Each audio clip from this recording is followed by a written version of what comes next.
Dalam tempoh 6 bulan beroperasi di Tanah Melayu, skuadron ini berjaya melancarkan sejumlah 376 misi, menjatuhkan lebih dari 2,000 tan bom di bumi Malaysia ini, dan dicatatkan telah melepaskan kira-kira 67,000 butir peluru kepada musuh.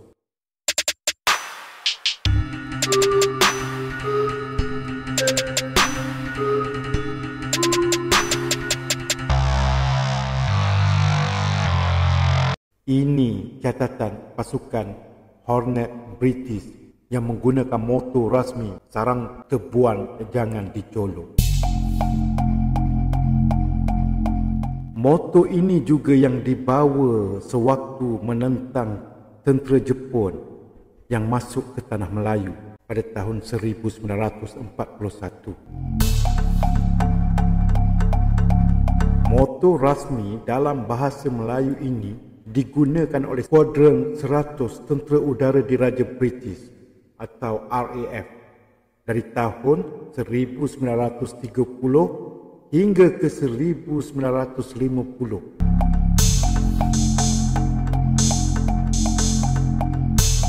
Kapal terbang perang yang sentiasa berada di langit Tanah Melayu dan Singapura pada era 30-an hingga ke 50-an itu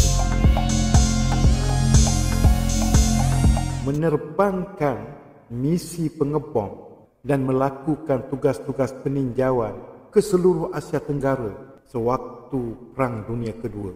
Kapal terbang Hornet British itu berpangkalan di Alusta, diterbangkan hingga ke Vietnam, Thailand, Myanmar dan ada kalanya hingga ke Kepulauan Jawa dalam melaksanakan kerja-kerja peninjauan.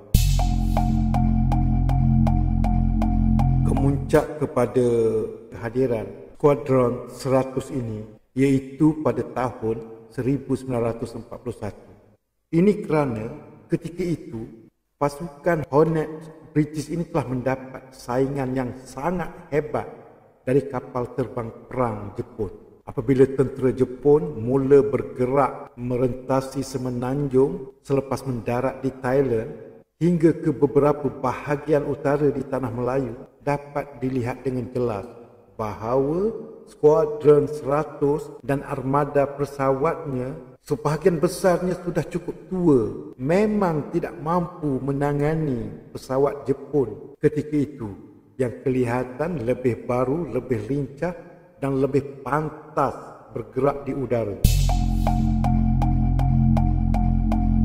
Kelemahan pertahanan udara British ini jugalah yang menjadi penyumbang betapa mudahnya British dapat ditewaskan oleh Jepun di Tanah Melayu.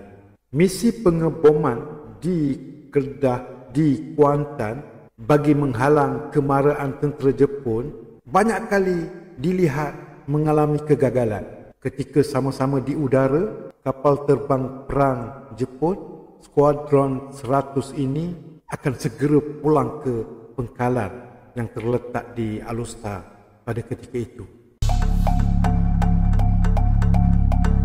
Begitu juga dengan pangkalan tentera di Singapura. Sentiasa menerima tamparan hebat apabila kapal terbang Skuadron 100 ini terpaksa berpatah balik ke lapangan terbang apabila dikejar oleh kapal terbang perang Jepun.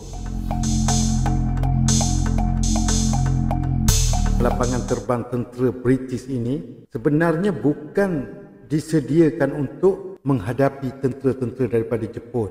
Namun kewujudannya hanyalah persediaan untuk berjaga-jaga terhadap mana-mana pasukan tentera laut Jerman atau Eropah lain yang datang ke Asia Tenggara ini.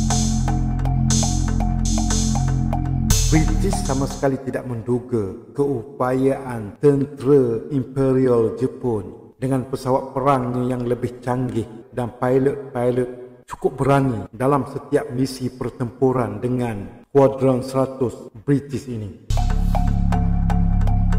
Banyak sekali misi anak kapal diserang hebat dan sebahagian berjaya pulang ke Alusta atau ke Singapura namun sebahagian pesawat tewas di tangan tentera udara Jepun pada masa itu. Malahan pesawat Jepun mengekori pesawat-pesawat British ini sehingga ke lapangan terbang yang terletak di Alusta itu.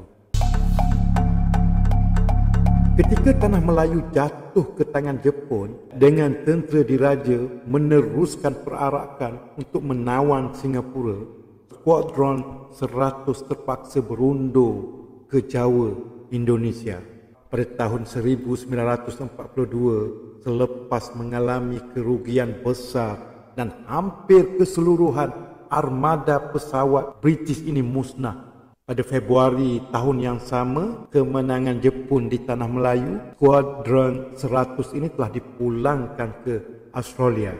Kemudian diubah suai menjadi Skuadron 100 Tentera Udara Diraja Australia atau singkatnya RAAF. Skuad baharu RAAF tetap mengekalkan lencana tengkorak dan tulang serta motor dalam bahasa Melayu mereka, walaupun lambang ini tidak diiktiraf secara rasmi di negara itu. Keseluruhannya terdapat 9 skuadron RAF yang diketahui menggunakan bahasa Melayu pada lencana mereka sepanjang beroperasi di tanah Melayu ini.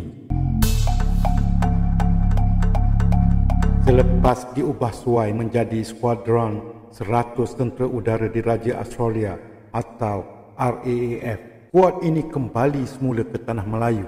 Misinya kali ini untuk menentang pendudukan Jepun di tanah Melayu.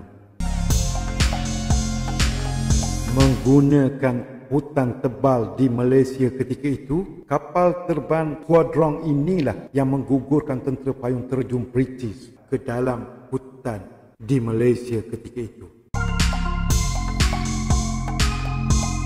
Gerakan-gerakan ketenteraan British dalam usaha menentang Jepun memang bermula daripada hutan. Sebab waktu itu seluruh perbandaran di Malaysia telah ditawan oleh Jepun. Skuadron 100 Tentera Udara Diraja Australia ini telah memainkan peranannya dalam mengatur kedudukan tentera-tentera British untuk menentang Jepun.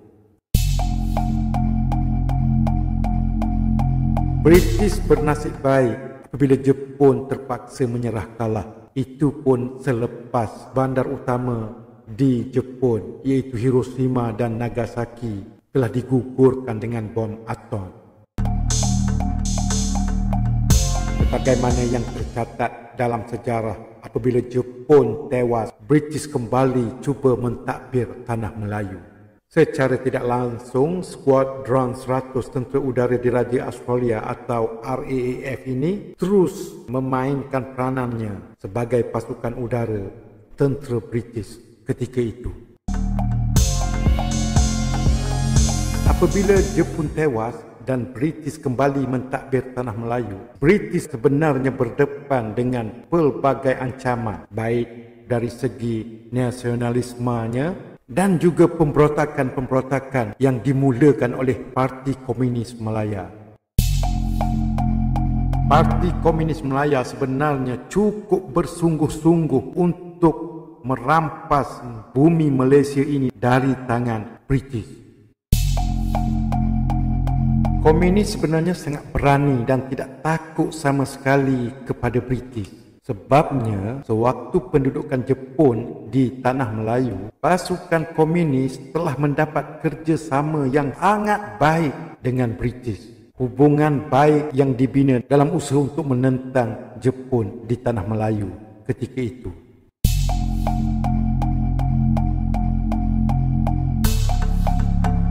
Memang menjadi dasar British menentang ideologi komunis. Jadi waktu itu, Skuadron 100 Tentera Udara ini telah memainkan peranannya dalam usaha memusnahkan kamp-kamp tentera komunis yang telah dibina di merata tempat di pinggir-pinggir hutan di tanah Melayu ketika itu. Memang telah menjadi tugas utama Skuadron 100 ini adalah menjaga segala kepentingan British di di tanah Melayu. Kebanyakan ladang yang diuruskan dan dimiliki oleh tentera British sering saja berdepan dengan ancaman musuh. Begitu juga dengan jalan raya dan jalan kereta api tempatan. Sehingga kan pergerakan kereta api diiringi oleh skuadron 100 dari udara dalam usaha menyelamatkan harta benda British yang dibawa dengan kereta api itu. Juruterban skuadron 100 ini sentiasa bersedia untuk menjatuhkan bom atau melihat kedudukan musuh sebagai sokongan kuat kepada pasukan tentera di darat.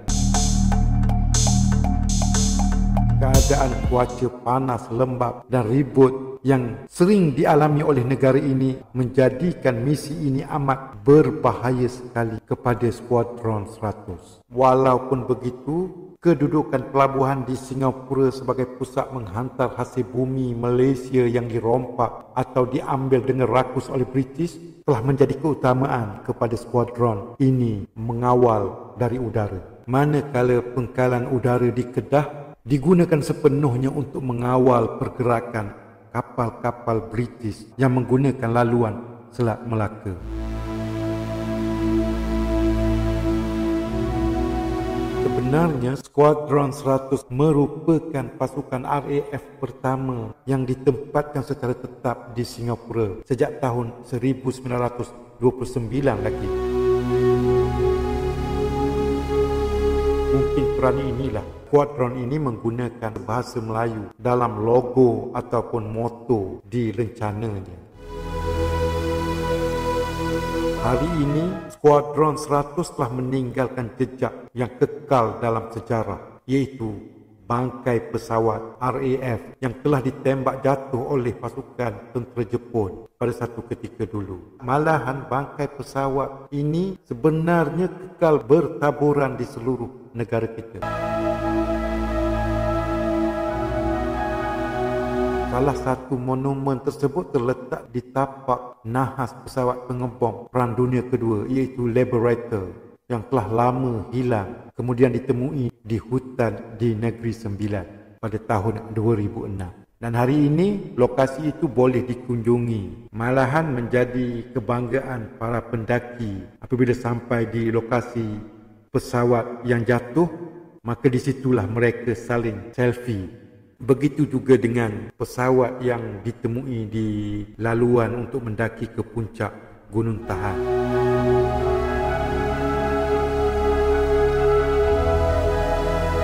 Dianggarkan kira-kira 500 serpihan pesawat Perang Dunia Kedua adalah milik tentera British, Australia dan tentera Amerika yang boleh ditemui di seluruh Malaysia pada hari ini.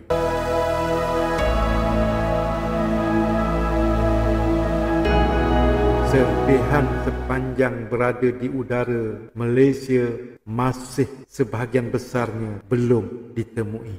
Ianya sudah tentu berada di lokasi hutan Malaysia ini. Okey, sekian untuk kali ini dan bantu kami dengan subscribe anda. Sekian, terima kasih.